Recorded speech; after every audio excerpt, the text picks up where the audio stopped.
পাথর থেকে একটা ইতিহাস শোনাই। খুবাইব রাদিয়াল্লাহু তাআলা আনহু, খুবাইব রাদিয়াল্লাহু তাআলা আনহু রাসূল পাক সাল্লাল্লাহু আলাইহি ওয়াসাল্লাম এক জায়গায় মিশনে পাঠাইছেন।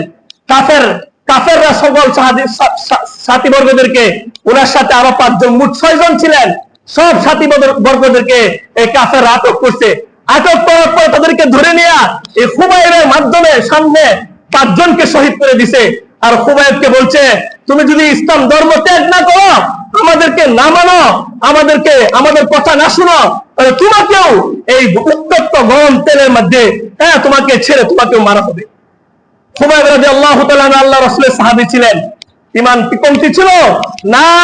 সে ওই কাফেরের চোখের উপর চোখ তাকায় বলছে, ঠিক আছে, মৃত্যুর জন্য প্রস্তুত আছি, তবে আমার একটা আরজি হলো, তুমি আমাকে মৃত্যুর আগে 2 রাকাত নামাজ পড়তে দিলাম।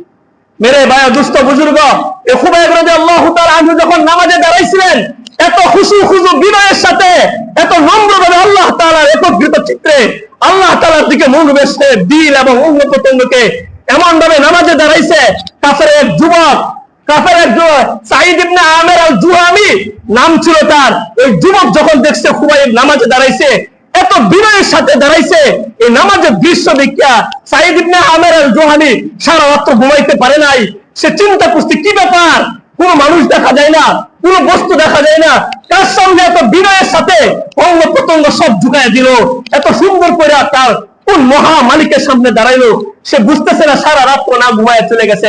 সাঈদ ইবনে আমের আল জুহামি সকাল হয়ে রাসূল পাক সাল্লাল্লাহু আলাইহি ওয়াসাল্লামের দরবারে গিয়ে বলতেছে, ইয়া রাসূলুল্লাহ, আমি সারা রাত চিন্তা করছি, খুবাইব যে নামাজে দাঁড়াইছিল, এটা কোন দুনিয়া রাজা বাদশার সামনে দাঁড়ায় নাই, আমার দিন এই কথা বলতেছে, এটা একমাত্র মহান আল্লাহ তাআলার সামনে ছাড়াই এভাবে নামাজে দাঁড়ানো সম্ভব ছিল না।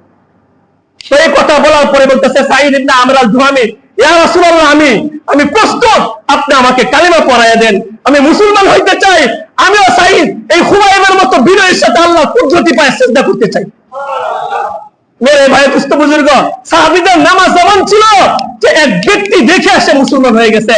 এটাই আল্লাহ তাআলা বলে, ক্বাদ আফলাহাল মুমিনুনা আল্লাযীনা হুম ফি সালাতিহিম খাশিউন। সফল মুমিন যারা উলামায়ে কিরাম আছেন, যে ক্বাদ আফলাহা, এটা আফলাহা এর মাজির সিগা, অতীতকালের একটা শব্দ। তো এটা শুরুতে যখন ক্বাদ শব্দ আসে, তখন এটা তাকিদের অর্থ বোঝা, গুরুত্বের সাথে বোঝা। আল্লাহ বলতেছে, অবশ্যই ওই মুমিন সফল, আল্লাযীনা হুম ফি সালাতিহিম খাশিউন, তো যেই মুমিন তার নামাজের ভিতরে বিনয়ী হয়।